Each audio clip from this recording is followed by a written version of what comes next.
ಇವತ್ತಿನ ದಿನ ಜನಮನದಲ್ಲಿ ಎಲ್ಲ ಮನುಷ್ಯರ ಮನಸ್ಸಿನಲ್ಲಿ ವಿಕೃತ ಆಕ್ರೋಶ ದ್ವೇಷ ಅಸೂಯೆ ತುಂಬುತ್ತಾ ಇದೆ. ಅದರಿಂದ ಮನುಷ್ಯನಿಗೆ ನೆಮ್ಮದಿ ಇಲ್ಲ, ಶಾಂತಿ ಇಲ್ಲ, ಬೇಕಾದ ಸಿಗ್ತಾ ಇಲ್ಲ. ಅದಕ್ಕಾಗಿ ಮನುಷ್ಯ ಕೊನೆಯಲ್ಲಿ ಹೋಗ್ಬೇಕು ಅಂದರೆ ದೈವತ್ವದ ಕಡೆ ಹೋಗಬೇಕು, ದೈವತ್ವದಲ್ಲೇ ಹೊರಬೇಕು. ಭಗವಂತನ ಪ್ರಾರ್ಥನೆ ಮಾಡೋದ್ರಿಂದ ಇಷ್ಟಾರ್ಥ ಈಡೇರುತ್ತದೆ. ಮೇಲಾಗಿ ಈ ಸ್ಥಳ ಮಹತ್ವೇ ನಾನು ಹಿಂದೆ ಬಂದಿದ್ದೇ ಇಲ್ಲಿ, ಇದನ್ನು ನೋಡಿದೆ.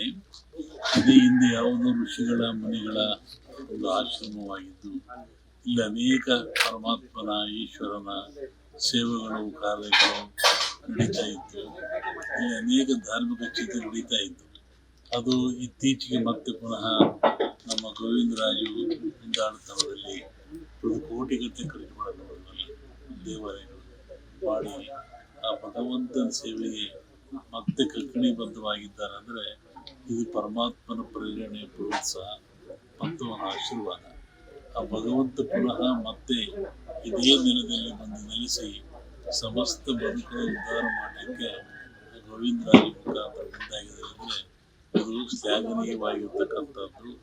ಪಾರಂಪರಿಕವಾಗಿ ಬಂದಂಥ ದೈವ ಶಕ್ತಿ ಪುನಃ ಇಲ್ಲಿ ಮೇಳೈಸ್ತಾ ಇದೆ. ಅಲ್ಲಿ ಒಳಗಡೆ ಹುತ್ತ ಇದೆ, ಅನೇಕ ಸರ್ಪ ಇದೆ, ಇದೆಲ್ಲ ಕಾವಲಿದೆ ನಾಡಿಗೆ. ಅದರಿಂದ ಇದು ಒಂದು ಪುಣ್ಯ ಭೂಮಿ. ಪುಣ್ಯ ಭೂಮಿನೇ ತಪ್ಪೇನಿಲ್ಲ.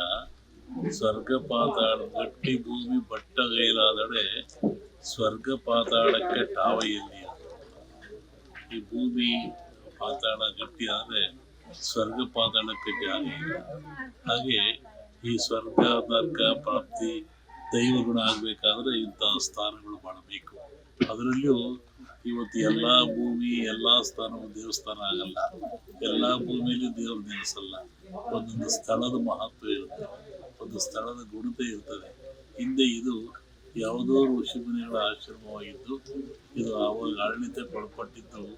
ಕಾಲಕ್ರಮೇಣ ಮತ್ತೆ ಪುನಃ ಇದು ಮೇಲೆ ಬರ್ತಾ ಇದೆ. ಅಂದರೆ ಗೋವಿಂದರಾಜರು ಮತ್ತು ಅವರು ಸಂಗ್ರಹ ಮಾಡ್ತಕ್ಕಂಥ ಪುಣ್ಯ ಇದು ಜಗತ್ತಿಗೆ ಲಭಿಸ್ತದೆ. ಮುಂದೆ ಇದು ದೊಡ್ಡ ಕ್ಷೇತ್ರವಾಗುತ್ತೆ, ಜನಜುಂಗಳಿ ಆಗುತ್ತೆ. ಸರ್ವ ಜನಾಂಗವೂ ಬಂದು ಇಲ್ಲಿ ದೈವರಿಗೆ ಪ್ರಾರ್ಥನೆ ಮಾಡಿ ಇಷ್ಟಾರ್ಥ ಈಡೇರಿಸಿಕೊಳ್ಬೋದು ಅಂತ ಒಂದು ಅಭಿಪ್ರಾಯ ನಮ್ಮದು.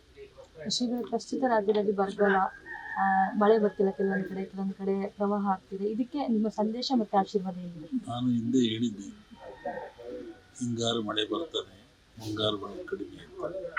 ಇನ್ನೊಂದು ಅಕಾಲದಲ್ಲಿ ಮಳೆಯಾದರೆ ಸಕಾಲದ ಮನೆಗಳು ಕೈ ಕೊಡ್ತವೆ. ಹಿಂದೆ ಅಕಾಲದಲ್ಲಿ ಮಳೆ ಸುರಿದಲ್ಲ, ಕಡೆ ಸುರಿತಿದ್ದಲ್ಲ. ಹೀಗಾಗಿ ಸಕಾಲದಲ್ಲಿ ಮಳೆ ಇಲ್ಲ, ಆ ರೊಟ್ಟಿಯಿಂದ ಮಳೆ ಬರುತ್ತೆ, ಬರೋದಂಗೆ ಇಲ್ಲ. ಹಿಂಗಾರು ಮಳೆ ಚೆನ್ನಾಗಾಗುತ್ತೆ. ಈಗ ಆಷಾಢ ಶ್ರಾವಣದ ಮೇಲೆ ಮತ್ತೆ